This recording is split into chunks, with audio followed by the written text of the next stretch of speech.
GT Countdown. The top 10 milestones in gaming. We've come a long way since the advent of joysticks and D-pads. Every 4 or 5 years, our holiest of hobbies meets another benchmark that reminds the other entertainment mediums that video games are what truly push the envelope. A milestone changes everything. Suddenly, the old is gone and the new sets the precedent to follow. We pondered lots of industry earthquakes, from force feedback to the disastrous crash of 1983, but the following 10 landmarks refuse to be ignored. Video games come and go, but these milestones are eternal. Number 10. Mature game. Before headshots, chainsaw duels, and sex-fueled parties, video games centered around simple, rated G concepts. Eat the pellets, whack a barrel, you get the idea. Like a prepubescent teen transitioning into adulthood, the game industry drastically shifted in the 90s to feature adult-themed situations. The movement might have struck a chord with anguished politicians and mothers, but it helped expand the market beyond kids and tweens. With the ESRB established in 1994, little Johnny could no longer purchase games with disembowelment. Yet the most successful games in the industry brandish the mature rated tag.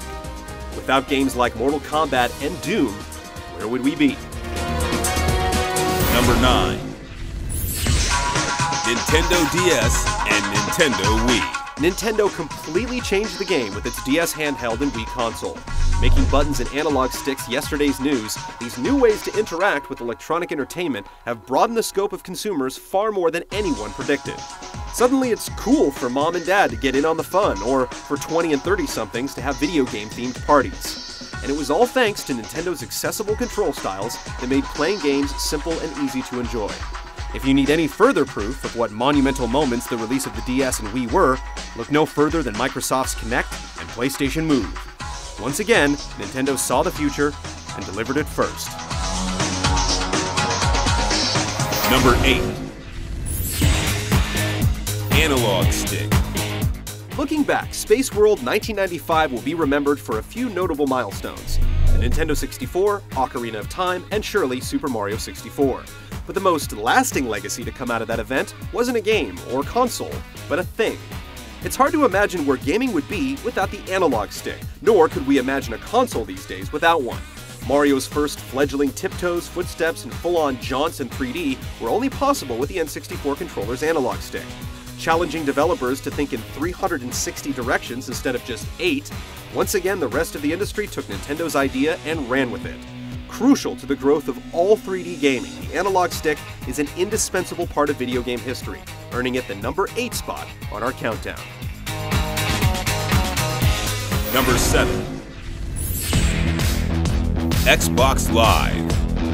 Online gaming is one thing, but creating an online community where players could interact, express, purchase, watch, listen, and just about any other verb you can think of was truly groundbreaking. It was no longer good enough to have a matchmaking service with dedicated servers. We needed friends lists and achievements. We needed video chat. We needed a party system. We needed avatars. And we didn't know we needed these things until Xbox Live told us we did. As the service evolved from its simple roots, it only became all the more essential to a healthy game-playing life. And as time wore on, it only became more apparent that Microsoft's competitors needed to jump into the fray or be left behind. Xbox Live changed how we would play video games, both by ourselves and with others, for the rest of our lives. Number 6. Nintendo Game Boy.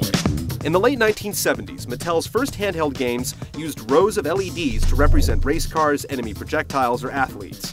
The 80s were dominated by LCD screens, with wristwatch games and handhelds from Nintendo and Tiger. While the Microvision attempted to introduce interchangeable cartridges in 1979, it was Nintendo's Game Boy that truly made handheld gaming something worth pursuing. With a wide range of swappable games, a dot matrix display, and a lengthy battery life, it outlasted one competitor after another.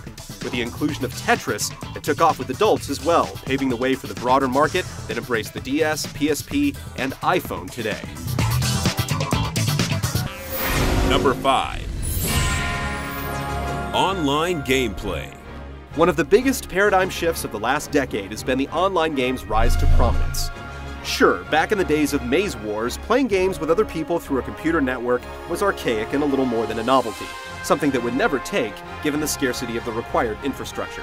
But today, the most enduring, addictive games we play are built around an online network, from World of Warcraft to Modern Warfare 2. Remarkably, it still feels like we've barely crossed the threshold, but online gaming has already allowed us to bridge the gap of thousands of miles and test our mettle against the best. The social aspect can also not be overlooked, with some games being nothing more than glorified chat rooms.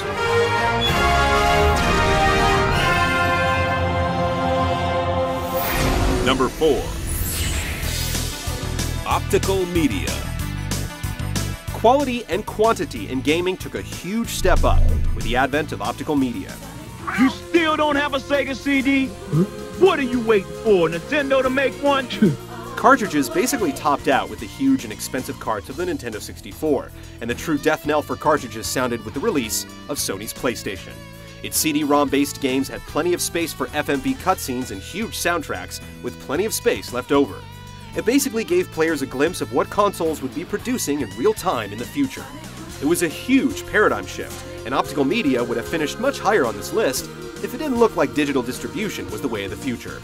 The Blu-ray is the current king of digital data, and even if the format eventually becomes obsolete, the impact of optical media cannot be overstated. If you're not playing on a 3DO system,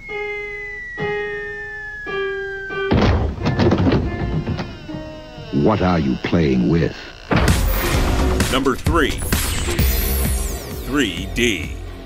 The industry originally held to only one perspective, and its earliest efforts at breaking down this wall, like Wolfenstein, Star Fox, and Virtua Racing, only masked the immense challenge of creating a virtual world in 3 dimensions.